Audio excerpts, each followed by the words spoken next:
Selamat Paskah Bapak Ibu sekalian. Kok selamat Paskahnya lesu ya? Sekali lagi Bapak Ibu. Selamat Paskah Bapak Ibu sekalian. Yesus bangkit, betul Pak. Saudara, kita sungguh bersyukur. Dan sungguh sangat bersyukur. Kenapa? Sebab perjalanan hidup saudara dan saya bukan ditentukan oleh dunia ini. Dengan arus kehidupan yang luar biasa menarik kita ke sana, menarik kita ke sini. Tapi kita tetap ada di jalan yang terang, yaitu keselamatan di dalam Yesus Kristus. Itulah sebabnya Bapak Ibu, saya selalu ingin menyemangati kita. Walaupun saya tahu dan mengerti bahwa perjalanan hidup ini tidaklah mudah. Perjalanan hidup ini tidaklah gampang. Tetapi saudara, kalau kita ada di dalam iman yang namanya iman kebangkitan, maka pasti kita melihat tantangan, persoalan, pergumulan itu bukan dari kacamata dunia. Tetapi dari kacamata kebangkitan.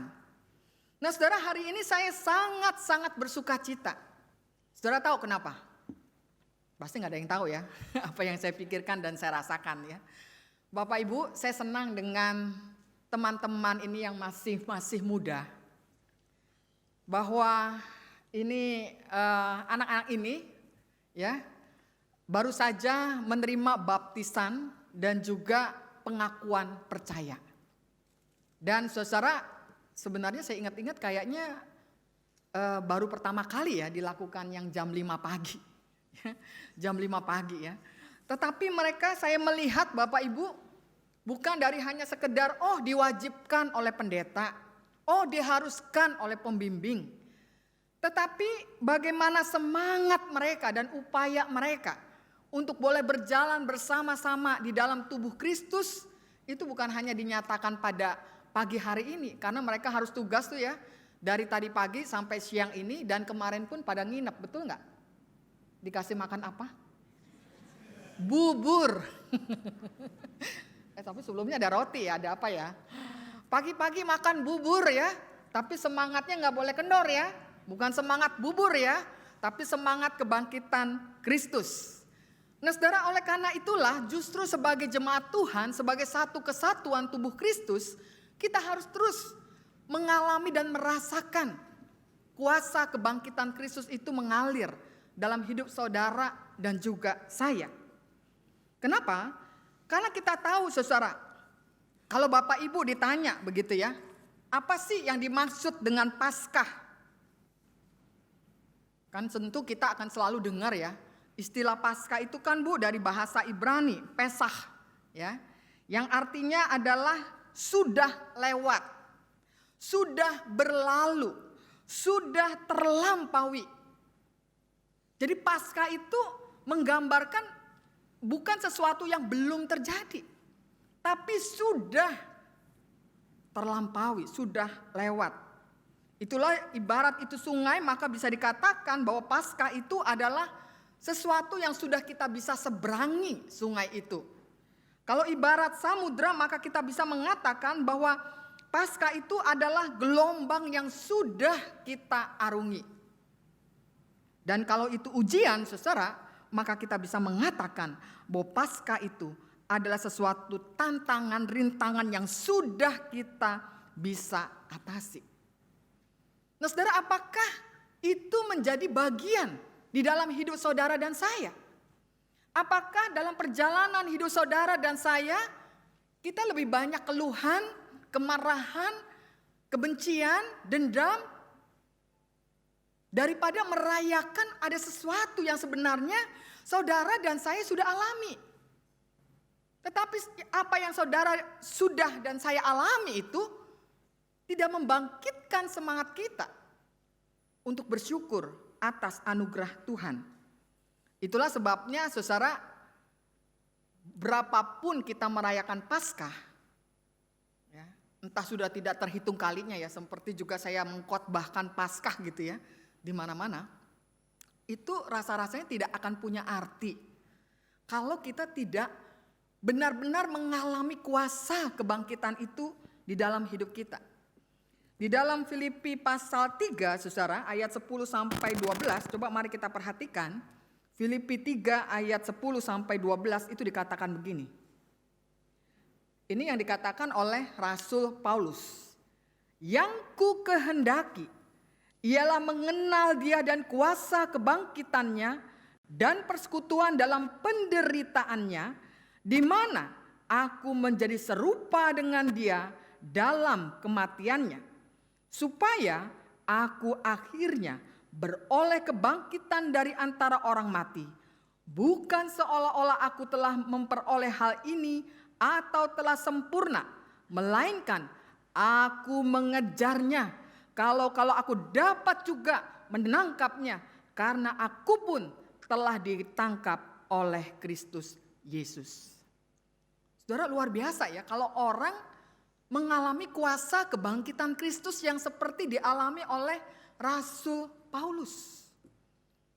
Tadi kan saya bilang ya, berapa kali ada Paskah, berapa kali kita mengatakan kebangkitan Kristus. Kalau kuasa kebangkitan Kristus itu kita tidak hidupi, saudara tidak akan merasakan apa-apa. Hanya sebuah ritual, kewajiban, kata-kata yang kelihatannya indah tapi kamuflase, ya, tidak ada isinya. Nah, saudara, mari kita renungkan bersama-sama apa yang dialami oleh Rasul Paulus yang juga harus kita hidupi sebagai jemaat Tuhan. Bahwa orang-orang yang mengalami kuasa kebangkitan Kristus itu justru dikatakan oleh Rasul Paulus adalah orang-orang yang hidup dalam persekutuan dalam penderitaannya. Ya, saudara, orang-orang yang bisa mengalami kuasa kebangkitan Kristus itu justru orang-orang yang mengalami persekutuan. Ini kalau persekutuannya persekutuan yang gembira, yang haleluya, puji Tuhan, siapa yang tidak mau? Pasti mau-mau aja. Tapi yang dikatakan Rasul Paulus adalah persekutuan dalam penderitaannya. Dan orang-orang yang seperti ini adalah orang-orang yang mampu mengalami kuasa kebangkitan Kristus. Mungkin tadi ini anak-anak remaja contohnya ya. Pagi-pagi juga saya bilang, anak-anak remaja, kemarin pengarahannya saya bilang, kalau pelaksanaannya ibadah jam 5, pasti mereka harus bangun mungkin jam 4. Entah mungkin setengah 4 gitu ya, takut terlambat gitu ya. Itu kan penderitaan, matanya juga masih sayup-sayup begini, suara yang pagi-pagi belum keluar begitu ya. Tapi itu sesuatu yang tidak enak. Siapa yang mau? Siapa yang senang? Tapi ketika mereka melihat bahwa mereka adalah saksi dari kuasa kebangkitan Kristus, maka apapun yang mereka harus hadapi itu tidak membuat mereka menjadi lesu. Mereka akan melihatnya Kristus. Oh iya ya, saya melayani Kristus. Oh iya ya, kehadiran saya ini bisa menjadi contoh teladan yang baik. Pasti Bapak Ibu yang menyaksikan ini senang. Betul nggak Bapak Ibu? Senang nggak melihat anak-anak remaja ini bernyanyi bersama, memuji Tuhan? Senang nggak Bapak Ibu? Senang, kasih tepuk tangan. Untuk menyemangati, ya, menyemangati anak-anak muda sekarang Bapak Ibu yang perlu memang kita semangati mereka dalam hidup spiritual mereka. Sebab apa? Sebab kita tahu bahwa hidup di dalam kuasa kebangkitan Kristus itu bukan hidup yang mudah. Hidup yang dikatakan Rasul Paulus ada dalam persekutuan dengan penderitaan Kristus. Dan tidak hanya itu, yang dikatakan Rasul Paulus juga, saudara, tidak cukup persekutuan dengan penderitaannya. Apa yang perlu juga dilakukan? Yang perlu juga dilakukan, saudara, ayat 11. Ini dikatakan apa? Supaya aku akhirnya beroleh kebangkitan dari antara orang mati, bukan seolah-olah aku memperoleh hal ini atau telah sempurna, bukan. Kalau sempurna berarti stop gitu ya. Melainkan, coba perhatikan ya, melainkan aku mengejarnya. Kalau aku dapat juga menangkapnya, Karena aku pun telah ditangkap oleh Kristus Yesus. Jadi orang-orang yang telah dibaptis menerima pengakuan percaya itu sudah ditangkap oleh Yesus Kristus. Tetapi apakah kalau sudah ditangkap berarti kita leha-leha, tenang-tenang, santai-santai, pokoknya beres deh semuanya iman saya? Nggak bisa. Dikatakan oleh Rasul Paulus harus mengejarnya. Nah menarik saudara, pada pagi hari ini perikop yang kita baca di dalam Yohanes 20 tentang kebangkitan Yesus, apa yang menarik dari pembacaan ini saudara? Coba perhatikan apa yang menarik. Saudara, yang menarik ini yang seringkali tidak diperhatikan itu kata berlari. Saudara, berlari-lari itu bagi orang yang senang olahraga seperti Penatua Haryanto Simin, yang saya tahu ya, mungkin dari Bapak Ibu juga banyak kali ya, itu pasti senang. Ya. Tapi orang-orang yang mager, orang-orang yang males olahraga, termasuk saya sih ya, itu kalau yang namanya berlari itu udah, aduh capek dulu begitu ya, malas. Tapi mari kita lihat saudara, bagaimana orang-orang yang mengalami kuasa kebangkitan Kristus itu adalah orang-orang yang tidak stuck, orang-orang yang tidak pasif, orang-orang yang tidak diam, tetapi orang-orang yang bergerak, orang yang aktif, orang yang berlari, orang yang mengejar. Orang-orang itulah saudara yang beroleh kuasa kebangkitan Kristus. Saudara lihat Maria Magdalena. Ketika dia melihat, dikatakan pada hari pertama minggu itu pagi-pagi benar. Ketika hari masih gelap pergilah Maria Magdalena ke kubur itu. Dan melihat bahwa batu telah diambil dari kubur. Berarti ia kaget, ia terkejut, ia tidak menyangka itu bisa terjadi. Lalu dikatakan ayat kedua, ia berlari-lari mendapatkan Simon Petrus dan murid yang lain yang dikasih Yesus. Dan berkata, Tuhan telah diambil orang dari kuburnya dan kami tidak tahu di mana dia diletakkan. Dia sudah berlari, berusaha, tapi Tuhan tidak ada di sana. Tapi itu tidak menghentikan seorang Maria Magdalena untuk berlari. Di dalam ketidakpastian dan ketidaktahuan apa yang terjadi, seorang Maria Magdalena berlari.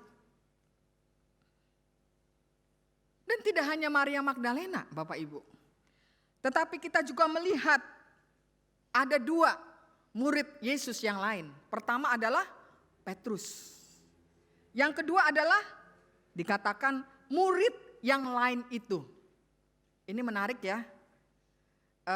Murid yang lain itu siapa gitu kan. Kalau Petrus jelas namanya Petrus. Tapi murid yang lain itu siapa? Nah saudara, murid yang lain itu walaupun tidak tertulis namanya, saya menganggap murid ini pasti tidak mau menjadi orang yang terkenal, dikenal. Dia orang yang low profile, orang yang merendahkan dirinya, orang yang hatinya halus. Dan para penafsir mengatakan orang itu adalah Yohanes, sang penulis Injil ini. Saudara, apa yang dilakukan mereka? Apakah ketika dikatakan oleh Maria Magdalena bahwa ia tidak melihat Yesus ada di sana, maka dikatakan juga, maka berangkatlah Petrus, ayat ketiga, maka berangkatlah Petrus dan muridnya yang lain itu ke kubur. Perhatikan lagi, keduanya berlari bersama-sama, tetapi murid yang lain itu berlari lebih cepat daripada Petrus, sehingga lebih dahulu sampai ke kubur. Dia berlari berdua bersama. Petrus yang biasanya nomor 1, ini kalah sama murid Yesus yang lain itu. Ya tafsirannya mungkin karena faktor usia. Tapi saudara, bukan soal siapa yang paling cepat yang mau dikatakan di sini. Tetapi bagaimana reaksi, tindakan dari murid-murid itu yang mau berlari di dalam ketidakpastian. Karena mereka kan mendengar nih bahwa jenazah Yesus tidak ada di dalam kubur itu. Oleh karena itu mereka berlari. Maka dikatakan, lalu kemudian keduanya berlari bersama, tetapi murid yang lain itu berlari lebih cepat daripada Petrus sehingga lebih dahulu sampai di kubur. Ia menjenguk ke dalam dan melihat kain kafan terletak di tanah, akan tetapi ia tidak masuk ke dalam. Ya, jadi artinya Yohanes ini tidak masuk ke dalam, hanya menjenguk saja. Kenapa? Karena dikatakan ayat ke-6, maka datanglah Simon Petrus yang menyusul dia dan masuk ke dalam kubur itu. Ia melihat kain kafan terletak di tanah, sedangkan kain peluh yang tadinya ada di kepala Yesus tidak terletak dekat kain kafan itu, tetapi agak di samping di tempat yang lain dan sudah tergulung. Saudara perhatikan enggak ya? Apa yang diangkat Yohanes itu begitu detail. Terkait dengan kain kafan dan juga kain peluh itu. Ya, kain yang menutupi jenazah gitu ya. Itu sangat dilihat, sangat detail. Karena memang Petrus kan orangnya tipe pemberani. Belum apa-apa, belum berpikir dengan benar aja, pokoknya yang penting berani dulu gitu ya. Tapi Yohanes tidak, saudara. Yang dikenal sebagai murid yang dikasih Yesus ini, yang hatinya lembut, itu memperhatikan detail-detail yang ada. Jadi gak asal ngomong, gak asal asbun. Dia memperhatikan sehingga dia melihat. Dia melihat kain kafan dan kain peluh itu. Yang menarik ini kain peluhnya. Ya. Karena yang melihat itu adalah Yohanes. Dalam posisi yang sudah tergulung. Makanya dikatakan kemudian, Bapak Ibu, maka masuklah juga murid yang lain yang lebih dahulu sampai di kubur itu dan melihatnya. Lalu ayat kata terakhir ini penting, dan percaya. Saudara percaya. Memang dalam kehidupan ini banyak ketidakpastian terjadi, saudara. Apa sih yang pasti di dalam hidup ini? Apa yang pasti, saudara-saudara, di dalam hidup ini? Yang pasti itu adalah ketidakpastian itu. Ini, saudara, ada satu kesaksian dari seorang yang bernama Larry Silverstein. Larry Silverstein ini, saudara, ini adalah seorang developer properti Amerika. Dan memiliki banyak properti yang menjanjikan di New York. Dan salah satu obsesi terbesar dari Larry adalah bagaimana dia bisa menjadikan menara kembar World Trade Center WTC ini sebagai salah satu kompleks properti yang dikelolanya. Dengan segala upaya-upaya yang dilakukan, maka pada tanggal 24 Juli 2011, ia mampu mewujudkan keinginannya dengan menandatangani sewa untuk 99 tahun. Sayangnya, saudara, apa yang terjadi? 6 minggu setelah penandatanganan itu, tepat pada tanggal 11 September 2011, gedung WTC itu hancur karena serangan teroris. Dan ini adalah sebuah fakta. Fakta dari apa? Bahwa satu-satu yang pasti di dunia ini, dalam hidup ini adalah justru ketidakpastian. Tapi inilah manusia, saudara, yang memang ketika dikasih karunia, talenta, kemampuan, kekuatan, bukan membuatnya menjadi orang yang merendahkan diri dan semakin merendahkan diri di hadapan Tuhan, tapi mau menjawab ketidakpastian itu menjadi sesuatu yang pasti. Karena siapa yang tidak ingin, yang tidak mau, saudara, uangnya banyak di mana-mana, mobilnya banyak, harta berlimpah, jadi crazy rich, jadi sultan. Siapa? Ya maulah. Sebab itu kan membawa kepastian. Bukan hanya kepastian untuk dirinya, anak cucunya juga pasti. Dan karena itu bukan hanya harta. Kadang-kadang orang juga menjadikan kualitas dirinya sebagai pegangan hidupnya. Seakan-akan kalau sudah menjadi orang yang hebat, pemikiran intelektualnya tinggi dan sebagainya, dipakai banyak orang, dicari banyak orang, dijadikan pemimpin ini, pemimpin itu. Bukankah itu juga sebuah kepastian? Saudara, saya tidak mengatakan bahwa kita tidak boleh mendapatkan semua itu. Toh semua itu juga anugerah Tuhan, berkat Tuhan. Tetapi sekarang yang mari kita tanyakan, apa yang kita kejar di dalam hidup ini? Ketika kita mengalami ketidakpastian itu, apakah kita selalu mencari kepastian itu dari dunia ini? Ketika kita sakit, ketika kita menderita, lalu yang kita coba dan berusaha adalah, oh tenang aja nih, ada uang. Oh gampang nih cari dokter sana, dokter sini, obat sana, obat sini. Kenapa? Karena dengan itu ada kepastian. Padahal tidak pasti juga sebenarnya kan. Tapi itu yang seakan-akan membawa rasa aman dan nyaman.